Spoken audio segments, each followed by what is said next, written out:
미우라 아야코 일본 작가가 있습니다. 미우라 아야코 소설 빙점이라는 소설이 있죠. 여러분 읽으신 분들은 잘 알겠지만은 이 빙점의 마지막 부분이 참 의미가 깊습니다. 그 마지막 부분을 잠시 여러분들에게 소개를 해드리면 이 빙점의 여자 주인공이 자살하려고 눈 덮인 산을 올라가는 장면이 나옵니다. 왜 자살하려고 했는가 하면 자기가 나중에 커서 보니까 자기가 첩의 딸이었다는 것을 알게 됩니다. 자기가 원 아내가 아니고 첩의 아내의 딸이라는 사실을 알게 되어서 마음이 완전히 무너지고 절망스럽기 때문에 생을 마감하려고 생각했던 것입니다. 왜 나를 낳았느냐 라고 하면서 어머니에 대한 원망이 극심하게 일어났던 것입니다. 더 이상 그의 생에는 소망도 없어졌습니다. 그래서 눈 덮인 산길을 올라가서 절벽 앞에 뛰어내리려고 섰습니다. 마지막 그가 뛰어내리기 직전에 뒤를 돌아봐서 자기가 지금까지 걸어온 발자국을 보게 됩니다. 발자국을 보니까, 자기가 걸어온 발자국을 보니까 눈 위에 자기 발자국이 찍혀 있는데 너무나 삐뚤삐뚤하게 이렇게 발을 그렇게 걸어왔다는 거예요. 분명히 자기는 똑바로 걸어왔는데 어떻게 이렇게 자기가 비틀거리면서 술 취한 사람처럼 이렇게 삐뚤삐뚤 걸어왔는지 너무나 의아해했습니다. 그때 그는 어머니 생각이 갑자기 나게 됩니다. 어머니 생각을 합니다. 그때 어떻게 생각하는가 하면은 나는 바로 걷는다고 걸어도 이렇게 삐뚤삐뚤 할 수 있는 거구나. 나도 그렇구나. 나의 어머니도 잘 살아보고 싶었고 바로 살고 싶은 마음이 있었지만 마음대로 안 되었던 것 뿐이구나 라는 마음을 가지게 됩니다. 그 자기의 그런 발자국을 보면서, 그러면서 그 자리에서 어머니를 용서하게 되었다라고 말하고 있습니다. 여러분, 우리가 성인이 되어서 또 자식을 낳아 키우면서 자기 자신을 보게 됩니다. 그때 자기 자신을 보게 되면 비로소 부모를 보게 돼요. 부모를 보게 되고 부모를 이해를 하게 됩니다. 부모도 자녀들을 통해서 여러분 살아가는데 상처를 많이 받아요. 자녀들도 의도적으로 부모에게 상처를 주기 위해서 행동하고 말한 것은 아니겠죠. 자녀들도 어쩔 수 없는 죄성으로 부모에게 상처를 주게 되는 것입니다. 인간은 아무도 완벽할 수 없기에 어린 시절에 이런저런 상처를 받을 수밖에 없었던 것임을 우리는 깨닫게 됩니다. 그런데 많은 사람들이 부모로부터 마음의 상처를 입고 부모를 부정적으로 생각하면서 사는 사람들이 상당히 많습니다. 자녀는 부모와 함께 어린 시절을 한 집에서 함께 생활하면서 부모의 모든 것을 알게 됩니다. 부모의 약점, 부모의 왜곡된 문제, 부모의 위선적인 태도, 밖에서와 집안에서의 다른 태도, 그리고 잘못된 행동들을 다 보고 자랐기 때문에 자녀에게는 혼란을 겪게 됩니다. 왜 그럴까? 어린 시절이고 사회경험을 하기 전이기 때문에 혼란과 상처로 그것이 심각한 문제가 되기도 합니다.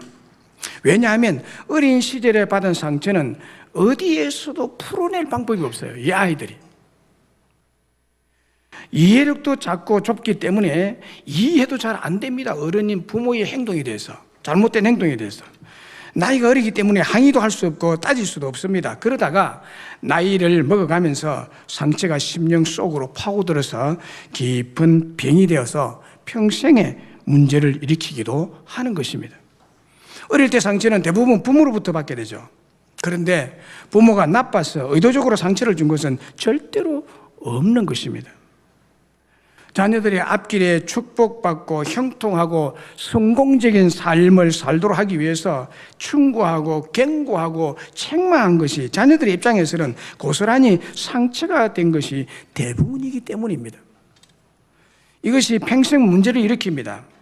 그래서 어릴 때부터 지금까지 부모로부터 사랑과 은혜를 크게 받았음에도 그것은 세월의 강물에 다 떠내려 보내버리고 부모에게 받은 상처만 남아서 지워지지 않고 감사 대신에 원망과 불만을 쌓아놓고 불평하며 살아가는 자녀들이 참 많은 실정입니다. 뒤늦게 혹 부모가 돌아가신 다음에야 부모의 은혜가 크다는 것을 깨닫는 사람도 있습니다. 그래서 성경은 일찍부터 자녀들에게 이렇게 말씀합니다. 주 안에서 너희 부모에게 순종하라. 너희 부모를 공경하라고 명령으로 가르치고 있습니다. 우리는 이 말씀대로 따라야 될 줄로 믿습니다.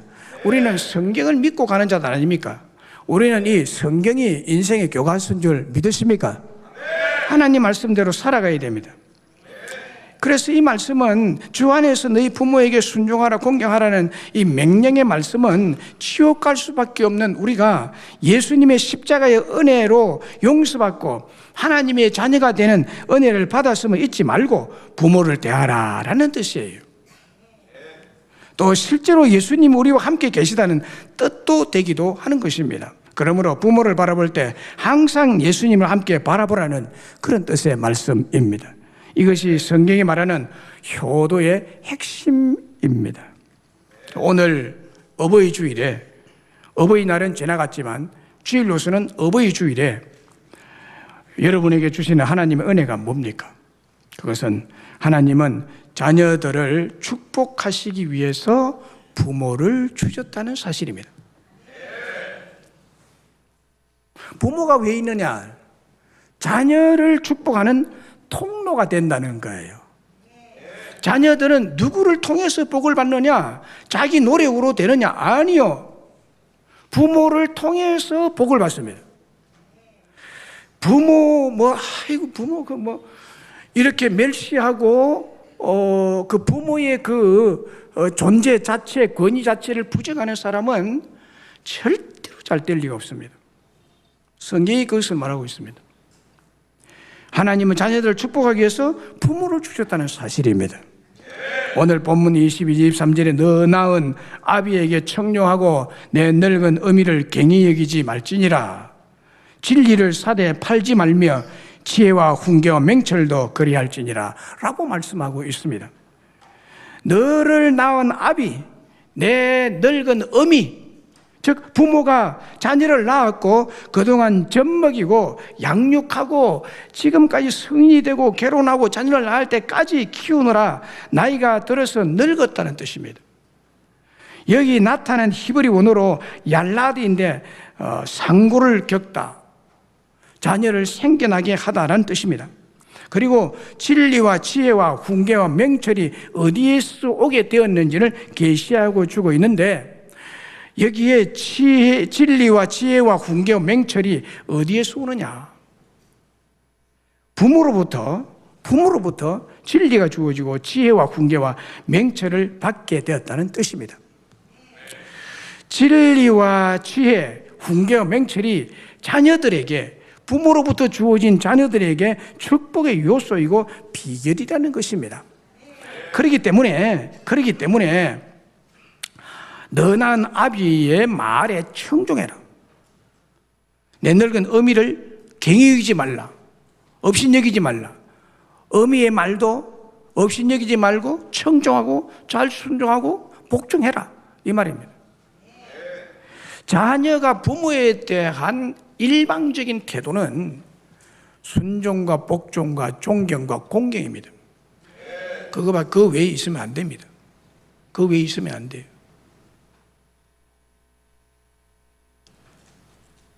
출애굽 때 이스라엘 백성들의 지도자는 모세였습니다.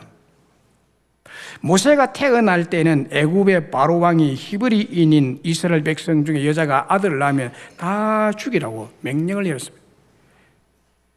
이방인들인 이스라엘 백성, 히브리 여인이 딸은 살려도 돼, 아들을 낳으면 다 죽이라. 그 아기를 낳게 도와주는 산파들에게 명령을 내렸습니다. 그 명령이면, 만약에 명령을 어기면 그 산파는 임금에게 잡혀가 죽습니다. 그래서 애가, 히브리 여인들, 곧 이스라엘의 여인들이 아기를 낳는 자리에 가서 아들이면 그 자리에서 목 잘라 죽였습니다.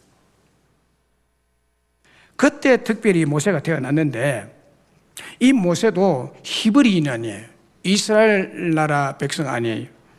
그래서 이 모세가 태어나자마자 죽어야 하는 운명에 처하였던 것입니다. 이때 모세의 어머니에 의해서 모세가 생명의 건짐을 받고 그 길로 애굽의 왕궁에서 40년의 왕족 생활과 왕의 교육을 받고 자랄 수가 있는 축복이 주어졌습니다. 이 모세는요, 그 나일강에 빠뜨려졌거든요. 빠뜨려졌는데 그때 마침 애굽의 공주가 강가에 목욕하러 와서 그것을 건지고 그 숲속에서 그것을 바라보고 있던 모세의 어머니가 건져서 왕궁으로 데려갑니다. 그래서 그 애굽 왕의 양자 아들로서 40년간 자랍니다. 모세가 애굽 왕궁 교육을 받고 자랍니다. 그가 애굽의 왕궁 교육을 받았으니 얼마나 탁월한 교육을 받았겠어요. 네. 엄청난 그 대학자라 해도 과언이 아닌 모세입니다. 그래서 모세가 왕궁에서 자라고 왕궁 교육을 받았기 때문에 모세가 모세 오경을 기록하는 놀라운 축복을 받게 됩니다. 모세 오경, 여러분, 창세기, 출애굽기, 레위기, 민수기, 신명기 이 5가지를 모세 오경이라고 그러는데, 이 모세 오경은 지금 현재 이스라엘 백성들에게 이게 나라의 근간이 되고 가정의 근간이 되고 그 모든 종교의 율법, 기독교의 특별히 율법의 핵심 율법이 되고 있지 않습니까? 이런 놀라운 말씀을 기록하게 된 근본 원인을 따져가면 부모로부터 받은 은혜고 부모로부터 받은 축복이었다는 거예요. 모세가 부모로부터 받은 그 복이 이렇게 놀랍게 이스라엘 백성들을 또 출애굽시키는 전무후무한 놀라운 역사를 이룬 이스라엘의 지도자가 되었지 않습니까? 바로 부모를 통해서 자녀에게 축복을 내리시는 부모가 축복 통로라는 사실을 모세를 통해서도 알 수가 있습니다. 그 다음에 두 번째 한번 생각해 볼 것은 룻입니다. 룻기 1장 16절로 17절에 보면은 이런 말씀이 기록되어 있죠. 룻이 이르되 내게 어머니를 떠나며 어머니를 따르지 말고 돌아가라 강건하지 마옵소서. 어머니께서 가시는 곳에 나도 가고 어머니께서 머무시는 곳에서 나도 머무겠나이다. 어머니의 백성이 나의 백성이 되고 어머니 하나님이 나의 하나님이 되리니 어머니께서 죽으시는 곳에서 나도 죽어 거기 묻힐 것이라. 만일 내가 죽는 일 외에 어머니를 떠나면 여호와께서 내게 벌을 내리시고 더 내리시기를 원하나이다 하는지라 라고 했습니다. 이 룻은 이방 여인이고 시어머니 나오미의 아들의 아내였죠. 그런데 아들이 죽어버렸습니다. 나오미의 남편도 죽어버렸습니다. 두 아들이 장가가서 자녀들 낳기 전에 다 죽어버렸습니다. 그런데 한 자부는 자기 고향에 남고 룻은 시어머니를 끝까지 따라오면서 한 말이 바로 이 말입니다. 어머니께서 가시는 곳에 나도 갈 겁니다. 어머니께서 머무른 곳에 나도 머물 것입니다. 어머니의 백성이 나의 백성이 되고 어머니의 하나님이 나의 하나님이십니다. 어머니께서 죽으시는 곳에서 나도 죽어 거기에 묻힐 것이라고 이렇게 고백합니다. 이 룻이 어머니를 통해서 영적으로 이스라엘의 백성이 됩니다. 그리고 하나님을 믿는 믿음의 사람이 되죠. 그게 어머니를 통해서 받은 축복입니다. 큰 축복을 받게 되죠. 하나님 백성이 되는 축복만큼 큰 축복이 여러분 없습니다. 여러분들이 이 자리에 온 하나님 백성들이 참 적은데요. 진짜 백이는 그렇게 적잖아요. 다이아몬드가 돌처럼 이렇게 굴러다니고 그러지 않잖아요. 꼭 마찬가지입니다. 하나님의 진주 같고 다이아몬드 같은 놀라운 하나님의 가치 있는 백성들은 이 세상 가운데 적습니다. 여러분들이 바로 그와 같은 백성들입니다. 이런 복을 받게 됐죠. 믿음을 가진다는 것이 이런 복 아닙니까? 이 룻이 이방 여인으로서 하나님 모르고 사는 사람이 어머니를 통해서 하나님을 알게 되는 축복이죠. 그런데 여러분 보세요. 그 어머니가 어떤 어머니입니까? 그 어머니가 어떤 어머니입니까? 성공자가 아니었습니다. 남편이 이런 자입니다. 자식이 이런 자입니다. 집안 살림 다 날려버린 실패자 어머니입니다. 아무것도 없습니다. 재산 없습니다. 먹을 때거리도 없어서 며느리 룻이 남의 밭에 가서 이삭을 주어서 어머니를 공양하는 극빈자입니다. 요즘요, 며느리가 이삭 주어서 어머니 공양하는 내 며느리 있겠어요? 독립하려고 그러고 살든지 죽든지 내버리겠죠. 룻에게는 친정 어머니도 아니고 아무런 도움이나 유익한 것이나 자신의 인생의 행복한 조건이 전무한 상태의 그 시어머니. 인간적인 조건으로는 공경심이나 순종이나 복종의 조건이 전혀 없었지만은 그 시어머니라는 하나의 사실만으로 어머니께서 가시는 곳에 나도 가고 어머니께서 머무시는 곳에 나도 머물고 어머니의 백성이 나의 백성이 되고 어머니의 하나님 나의 하나님이고 어머니가 죽으시는 곳에 나도 죽어서 장사될 것입니다. 시어머니에게 아무런 도움의 조건이나 행복의 조건이 없습니다. 그럼에도 불구하고 그는 시어머니에게 복종하며 살겠습니다라는 심정의 고백이죠. 룻기 전체를 보면 시어머니를 통해서 자녀인 룻이 이렇게 한 룻에게 하나님이 어떻게 복을 내리냐 이걸 봐야 됩니다. 이 룻이요 세계적인 은혜와 축복을 받았음을 알 수 있습니다. 룻기 4장 21절로 22절에요 이런 말씀이 있습니다. 살몬은 보아스를 낳았고 보아스는 오벳을 낳았고 오벳은 이새를 낳았고 이새는 다윗을 낳았더라. 여기에 보통 우리가 잘 아는 말씀은 다윗 한 사람이죠. 그럼 다윗이 누구의 자손이냐? 룻의 자손이라는 거예요. 룻의 자손. 살몬은 보아스를 낳았다. 보아스가 누구죠? 룻의 남편 아닙니까? 그래서 룻은 보아스와의 부부 사이에서 오벳을 낳았죠. 오벳은 다윗의 아버지 이새를 낳고요. 이 말씀은요, 바로 왕가의 엄마가 되었다는 거예요. 다윗이 이스라엘의 초대 왕, 둘째 왕이잖아요. 왕을 낳은 조상이 되었다는 거예요. 룻은 어머니 나오미를 통해서 하나님 믿게 되고 보아스를 만남으로 메시아의 혈통을 이어가는 놀라운 축복을 받게 되었다는 겁니다. 그래서 이 메시아의 족보에 룻이라는 여자가 거기 올라가 있잖아요. 마태복음 1장 5절 6절에 보면요. 살몬은 라합에게서 보아스를 낳고 보아스는 룻에게서 오벳을 낳고 오벳은 이새를 낳고 이새는 다윗 왕을 낳으니라. 다윗은 우리아의 아내 바세바에게서 솔로몬을 낳았고라고 했습니다. 여기에 마태복음에서도 메시아의 족보 혈통을 자세히 소개하고 있는데 놀라운 사실을 발견할 수 있죠. 여기 보면 보아스는 룻에게서 오벳을 낳고 오벳은 이새를 낳고 이새는 다윗 왕을 낳으니라. 다윗은 우리아의 아내에게 솔로몬을 낳고라고 했는데 룻이 메시아의 혈통을 잇는 자, 그의 자녀들인 다윗과 솔로몬이 이스라엘의 왕이 되는 축복을 받게 된 것입니다. 이게 어떻게 이루어졌느냐는 거예요. 이게 이 족보만 가지고는 잘 모르는데 여기에 얽혀있는 역사를 쫓아서 올라가 보면 룻이 그 어머니에게 전혀 기대할 것도 없고 유익을 볼 것도 없고 오히려 자기가 복양해서 먹여야 될 이런 상황에서 그 어머니에게 효도한 효심의 축복을 하나님이 그에게 나리신 것이다 이 말이죠.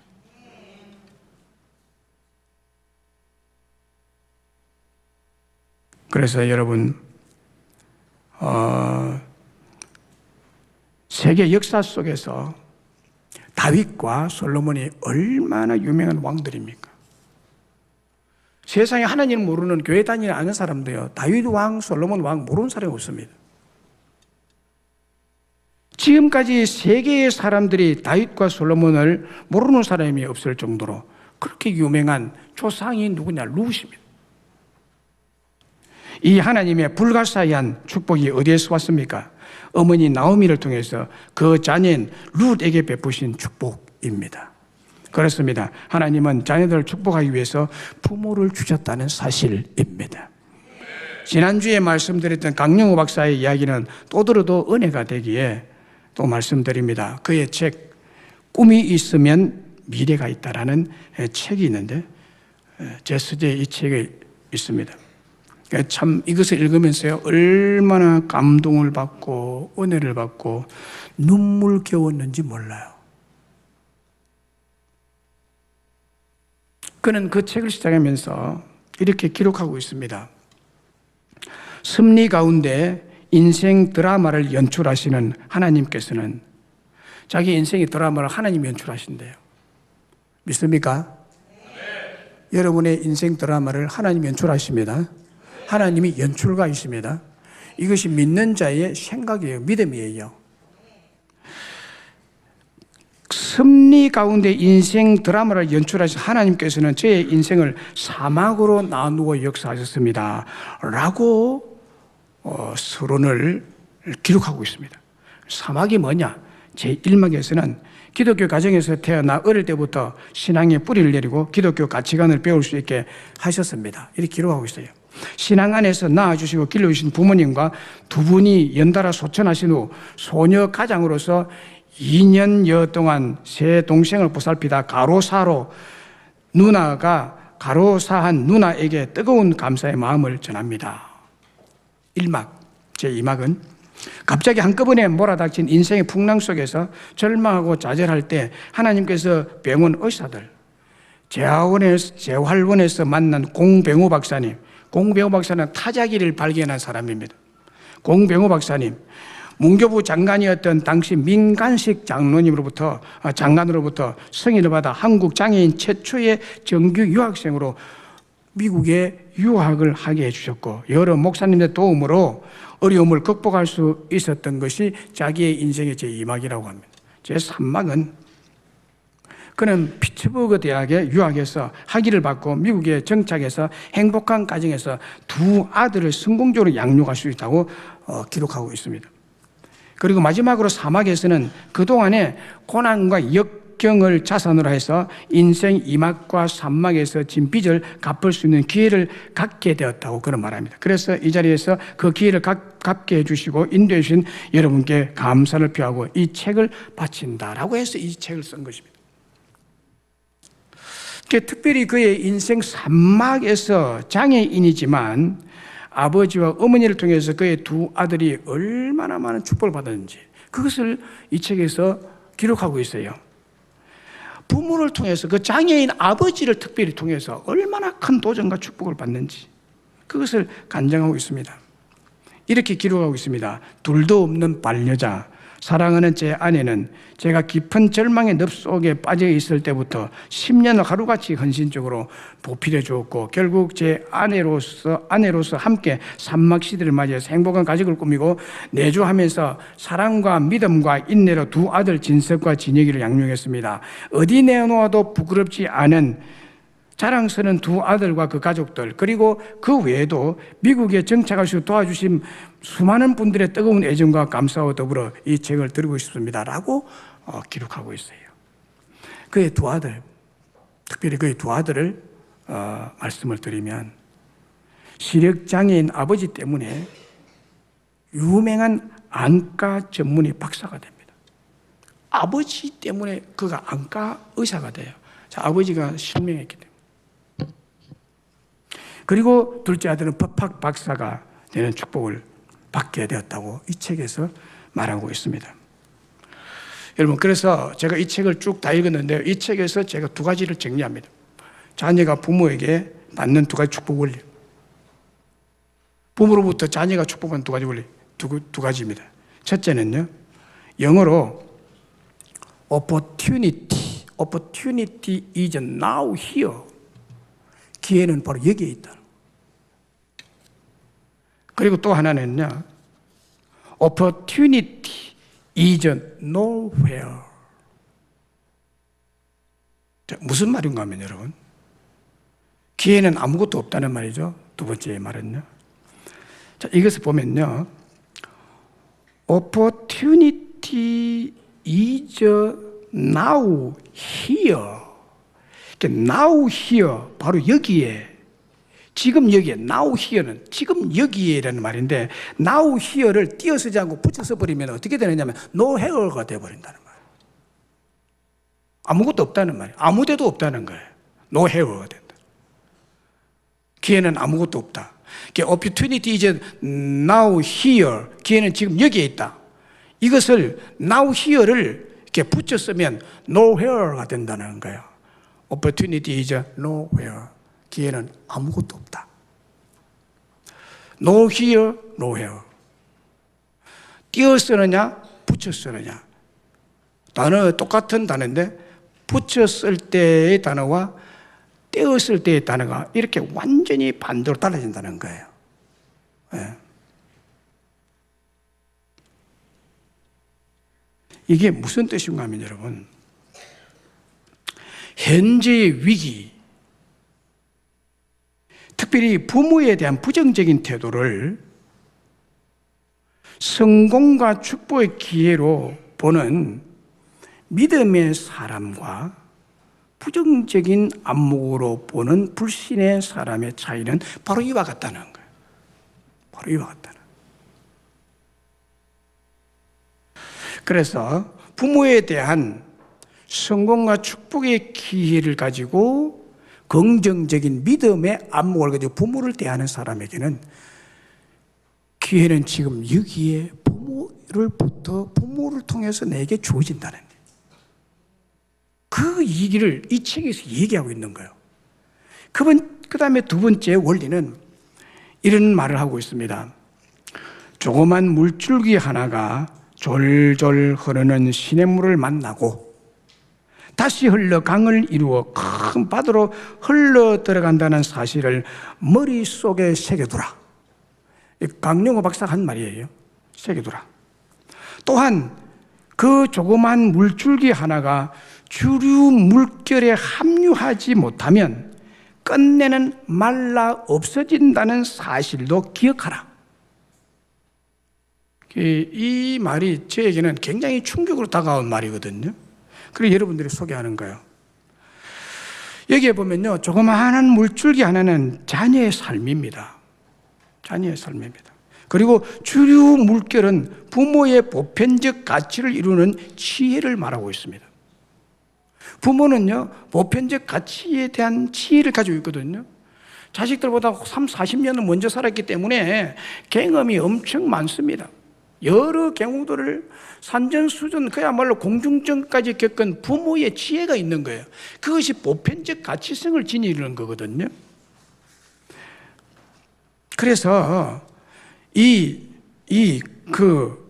조그만 물줄기는 주류 물결은 부모를 공경하면서 순종하면서 만나야 된다는 거예요. 그 말에 순종하면서 같이 흘러가야 이게 마르지 않고 큰 대양에 흘러 들어가게 된다, 이 말이에요. 이 말. 그러나 부모를 업신여기고 단절하고 부모와 단절하고 부모의 말 가치 없다고 업신여기고 내버려 버리면 그 조그만 물줄기는 말라버리고 없다. 복 못 받는다, 이 말이에요. 말라버린다는 거. 자, 다시 말하면 부모를 통해서 자녀들이 축복받는다는 두 가지 축복의 원리인 것입니다, 여러분. 그러면 여러분, 부모를 왜 주었느냐는 거예요. 왜 부모와 자식 간이 생겨나느냐는 거예요. 하나님의 축복의 원리입니다. 그건 뭔가 하면 자녀는 부모를 통해서 복을 받게 되어 있다는 거예요. 부모는 자녀에게 축복을 흘려 보내는 통로, 곧 파이프 역할을 한다, 이 말이에요. 자, 그래서 자녀가 축복받는 성경의 원리는 뭐냐? 부모에게 순종하고 부모를 공경해야 됩니다. 그러니까 부모에게 순종하고 공경해야 된다, 이 말이에요. 본문을 다시 보면 너 난 아비에게 청종하고 내 늙은 어미를 경히 여기지 말라.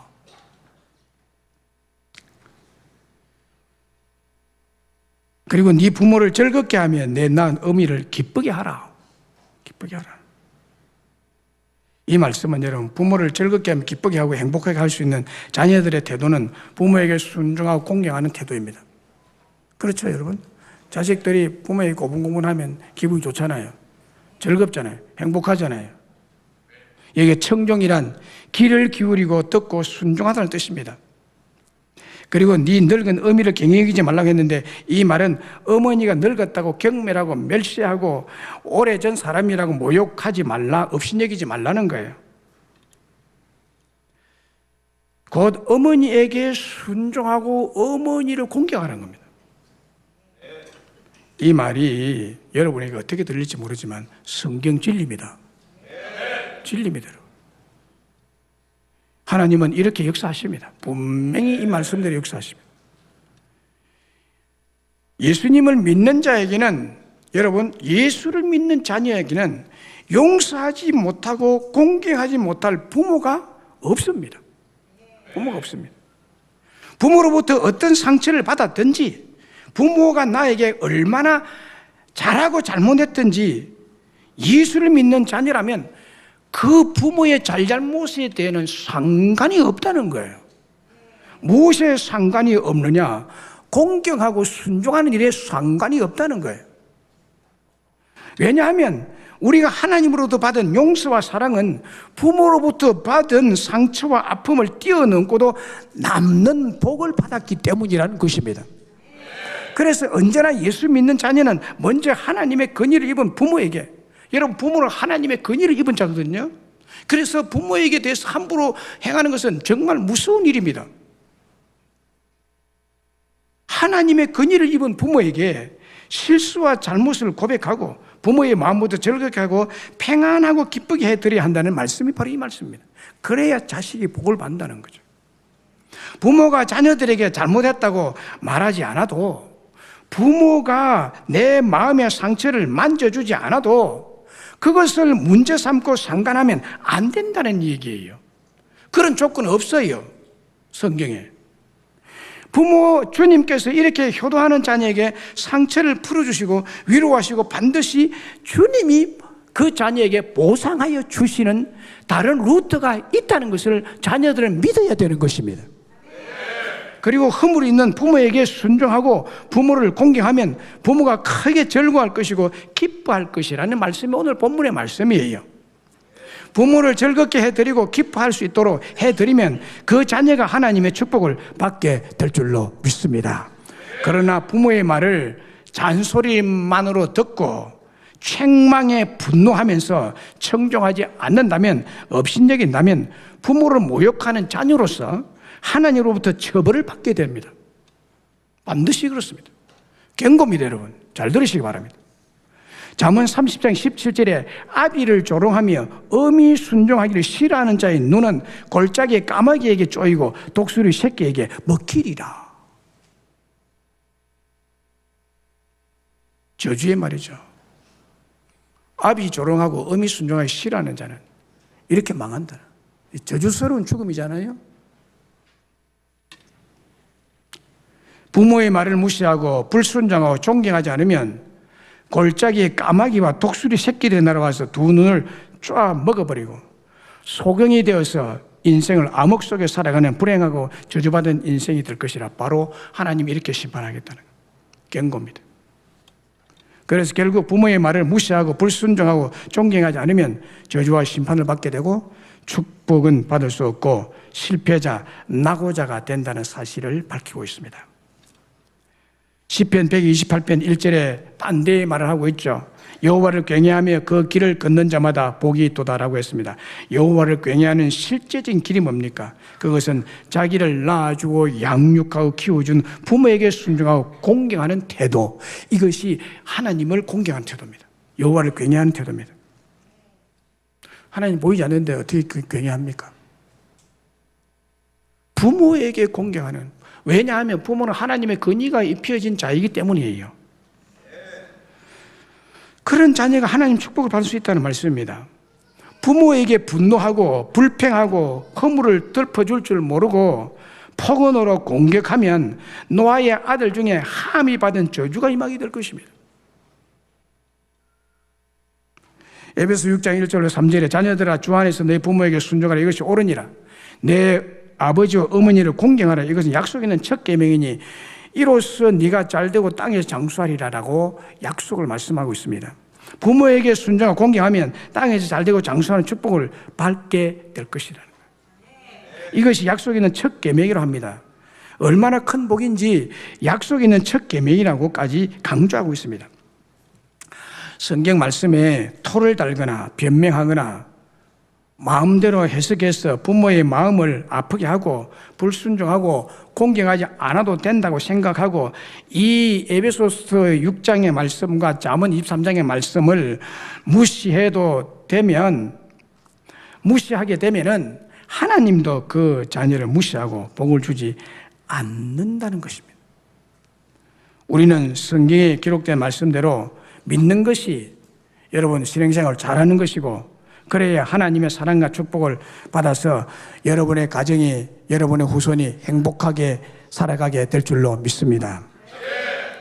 시편 134편 3절에 보면 천지를 지으신 여호와께서 시온에서 내게 복을 주실지어다라고 했습니다. 천지를 지으신 전능하신 하나님께서 복을 주시는 장소가 어디라고 하십니까? 복을 주시는 장소가 어디입니까? 시온이라고 합니다. 시온은 뭘 가리킵니까? 오늘날의 이 교회와 가정을 가리킵니다. 하나님이 교회에서 복을 주시고 가정에서 복을 주신다고 말합니다. 가정에서 특히 자녀들이 부모에게 순종하고 공경할 때 하나님이 축복을 주신다는 불변의 진리입니다. 자, 로마서 13장 1절로 2절을 우리는 이 어버이 주일에 다시 한번 생각해야 됩니다. 로마 13장 1절 2절에 각 사람은 위에 있는 권세들에게 복종하라. 권세는 하나님으로부터 나지 않음이 없나니 모든 권세가 다 하나님께서 정하신 바라. 그러므로 권세를 거스리는 자는 하나님의 명을 거스림이니 거스르는 자들은 심판을 자초하리라. 자, 가정의 부모는 위에 있는 권세입니다. 위에 있는 권세입니다. 하나님이 정하신 권세입니다. 부모는 권세를 가진 자입니다. 부모는 하나님의 권위를 받은 자입니다. 이걸 아셔야 됩니다. 이걸 아셔야 됩니다. 그래서 부모에게 불순종하는 자는 하나님의 권세에 도전하는 행위니까 하나님 가만 안 둡니다. 하나님 가만 안 둡니다. 하나님은 믿든지 안 믿든지 이건 상관없습니다. 권세, 부모에게 주어진 권세, 정부에 주어진 권세, 정치인들에게 주어진 권세, 세상의 관료들에게 주어진 권세는 다 하나님이 내셨다 이 말입니다. 이것이 우리가 권세자에 대한 좌세입니다. 권세는 하나님이 다 내셨다고 합니다. 하나님이 정하신 바입니다. 그러므로 가정에서 부모의 권세를 거스르고 불순종하고 존경하지 않고 부모를 노엽게 하고 불행하게 만드는 자는 하나님의 맹을 어기는 거예요. 거스르는 자들은 심판을 불러들이게 될 거다. 심판을 자초하리라고 말씀합니다. 언제 어디서 어떻게 하나님의 심판을 받을지 아무도 모르는 일입니다. 부모의 권위는 곧 하나님의 권위입니다. 그렇기 때문에 부모에게 복종하지 않고 굴복하지 않고 존경하지 않으면 하나님의 권위를 무시하는 것으로서 하나님께 여기에 대해서 책임을 물으신다는 것입니다. 왜냐하면 위에 있는 권세는 공산주의 독재자 권세로부터 술주정권 아버지나 실업자 부모, 장애인 부모에게까지 입혀진 하나님의 권위가 입혀졌다는 거예요.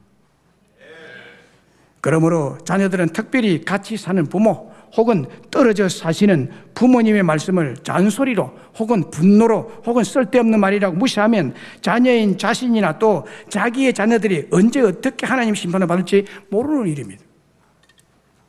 하나님께 입혀주신 권세를 거스리는 자는 하나님의 권위와 권세와 명을 거스름이니 거스르고 불순종하는 자들은 심판을 자처하리라. 이 말씀을 여러분 심령에 새기고 있어야 됩니다. 그래서 가정생활이 심각한 거예요. 이 시대는 여러분 보세요. 민주주의가 지나쳤어요. 민주주의라는 이 민주주의가 좋은 정치적인 제도입니다만은 이것이 너무 지나쳐서 현 시대, 지금 우리가 사는 시대는 이 방종의 시대입니다. 방종으로 사상이 물들어 있고 그 방종은 곧 권위를 무시하고 민원이나 이의를 제기하여서 권위에 도전하는 것이 일상사가 되어 있는 실정입니다.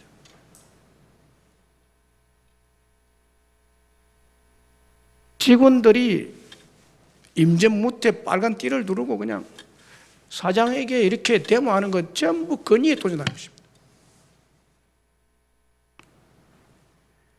이런 민주주의 사고방식이 기독교회에도 침투해서 하나님의 절대 권위인 진리의 말씀을 흐리게 하고 있다는 사실입니다. 이런 사상에 물들어 계속 가다 보면 권위에 도전하는 것을 넘어서 노골적으로 분노를 표출하고 저항하고 권위를 짓밟아 버리는 이런 상태가 되어버려요. 특별히 오늘 어버이 주일에 이 5월달 가정의 달에 부모의 권위, 교회 지도자의 권위를 여러분 깊이 생각하셔야 되는 거예요. 저는 목사로서 하나님 목사를 세우신 권위가 입혀져 있는 사람이에요. 여러분과 똑같은 사람이지만 이게 권위 면에서 다릅니다. 지도자로서 권위를 입힌 거예요. 여러분 출애굽에서 광야에 있을 때 모세에게 하나님이 권위를 입히는데 모세에 반역하는 자들 전부 땅에 갈라져 죽고 뭐 이런 일들이 일어나잖아요. 여러분이 축복받고 안 받고는 부모의 권위를 인정하느냐 안 하느냐, 순종하느냐 공경하느냐 축복이 될 것이고 불순종하느냐 업신여기느냐 경히 여기느냐에 따라서 하나님의 심판이 예정되어 있다는 것을 기억하셔야 돼요. 마스미 토요토미라는 사람이요, 참 사랑은 그 어디에라는 작은 책에서 사랑을 세 가지로 말합니다. 사랑을 세 가지로 말합니다. 첫 번째는 만약의 사랑, if의 사랑. 두 번째는 때문의 사랑입니다. because love. 세 번째는요, 불구하고의 사랑입니다. in spite of love. 세 가지 사랑이 있다고 표현하고 있습니다. 마스미 토요토미가 쓴 사랑, 참 사랑은 그 어디에라는 책에 이 세 가지를 기록하고 있습니다. 자, 첫째, 만약의 사랑. 만약의 사랑이 뭐예요? 만약에 당신이 나를 사랑하면 저도 사랑하겠어요 라는 것이죠. 만약에 공부를 열심히 하면 노트북을 사주겠다. 만약에 나의 욕망을 채워준다면 나도 너의 욕망을 채워주겠다라는 것입니다. 그래서 이 말은 무슨 말이냐면, 즉 어떤 요구 조건을 충족시켜주고 얻게 되는 사랑이라는 것이죠. 그런데 우리는 무의식 중에 하나님도 만약에 사랑하신다는 것을 알고 있는 것 같아요. 만약에 우리가 열심히 기도하고 봉사하고 전도하고 예배 잘 드리고 기도하면 하나님 우리를 더욱 사랑하고 큰 축복을 줄 것이다 이렇게 생각했는데, 그러나 하나님 아니다. 그런 하나님 아닙니다. 하나님은 우리의 존재 자체를 기뻐하면서 복을 주시는 것이지 우리가 어떤 행위를 보고 사랑하는 것이 아니다. 부모의 사랑 마찬가지라는 거예요. 부모 사랑도 만약의 사랑이 아니에요. 부모가 자식 사랑하는 것 만약이 아닙니다. 여러분들이 부모를 공경하고 부모에게 순종 복종하는 것도 만약에 나에게 잘해주면 내가 복종한다, 이거 아니다 이 말이에요. 그게 아니다는 거예요. 아니다는 거예요. 둘째는 때문에 사랑입니다. 당신이 너무 예쁘기 때문에 사랑합니다. 당신에게 돈이 많기 때문에 내가 사랑합니다. 나에게 잘해주기 때문에 사랑합니다. 라고 하는 것이라고 합니다. 몸 때문에. 하나님도 뭐 때문에 나를 사랑하신다고 믿는 것 같아요. 그런 하나님 아니에요.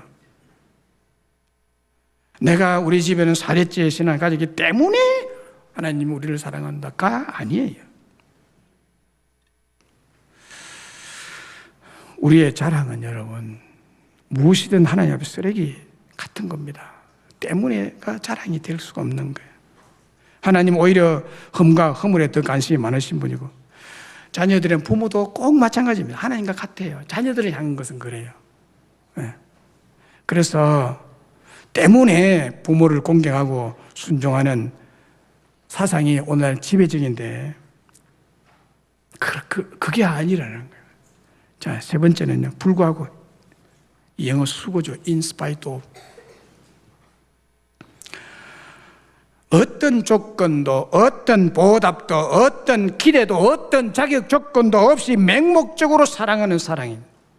이 세상에 가장 추하고 불행하고 천한 사람일지라도 그럼에도 불구하고 하나님은 우리를 사랑해 주시는 분 아니세요? 하나님의 참 사랑은 바로 이 불구하고의 사랑입니다. In spite of. 그래서 보잘것없는 우리에게 희망이 있는 거죠. 부모에 대한 순종에 있어서도 만약에 때문에가 아니라 불구하고의 사랑으로 주 안에서 절대 순종하고 공경하고 존중해 여기는 자녀들이 되시기를 간절히 바랍니다.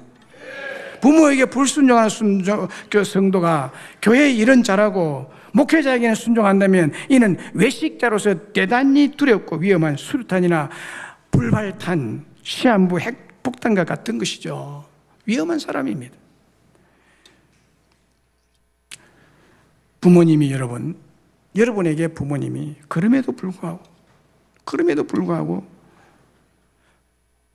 성격이, 인격이, 배운 정도가, 생김새가 그럼에도 불구하고 아멘. 그럼에도 불구하고 부모에게 순종하고 존경할 때 여러분 자녀가 땅에서 잘되고 장수하는 축복을 받아 누리게 될 줄로 믿습니다. 말씀 맺습니다. 오늘은 어버이 주일로 하나님 앞에 예배를 드리며 하나님 말씀 우리에게 전해주는 것을 들었습니다. 오늘 말씀은 하나님은 자녀들을 축복하시기 위해서 부모를 주셨다고 했습니다. 그리고 이 축복을 하나님께서 베푸시는 자녀가 누구인지에 대해서 말씀드렸습니다. 그 자녀들은 부모에게 순종, 공경하는 자녀들이라고 했습니다. 왜냐하면 부모의 권위는 하나님의 권위이기 때문에 그렇다고 했습니다. 그래서 부모의 권위를 절대로 무시하면 안 된다는 것은 하나님의 권위가 입혀져 있기 때문에 그렇습니다. 이제부터라도 믿는 자녀라면 부모를 볼 때 하나님 보듯이 하나님께 순종하고 복종하고 공경하듯이 꼭 같이 해야 될 줄로 믿습니다. 저는 수많은 이혼 가정을 보면서 그 이혼 가정의 자녀들이 복 받는 것을 보기 어렵습니다. 이혼 가정의 자녀들 이혼하는 것을 보고 자녀들이 상처를 받은 것도 있지만은 그보다 더 근본적인 이유가 있습니다. 그것은 이혼한 그 당사자들이 그들의 부모를 생각하지 않고 부모의 가슴에 떼못을 박은 부모에게 상처를 입히고 불순종한 대가라고 생각합니다. 하나님은 너무나 신불신간에 정확한 분이십니다. 사랑하는 자녀된 여러분, 부모는 여러분보다 20, 30년 혹은 40년 먼저 태어나 하나님으로부터 권세를 입혀진 권세자임을 언제나 명심하시기 바랍니다. 명심하시고 이 권세를 없인 얘기는 하나님의 권세를 없인 얘기는 겁니다. 그리고 이 권세는 하나님께 입혀주신 하나님과 동등하신 거의 동등하신 동등하다면 좀 이상하지만 하나님께서 입혀주신 부모의 권세임을 알고 부모의 어떤 조건 여하에도 불구하고 순종하고 복종하고 존경하는 자녀들이 되어서 하나님께서 그런 자녀들에게 베푸시는 약속된 축복을 다 받아 누리시기를 주의 이름으로 축원합니다.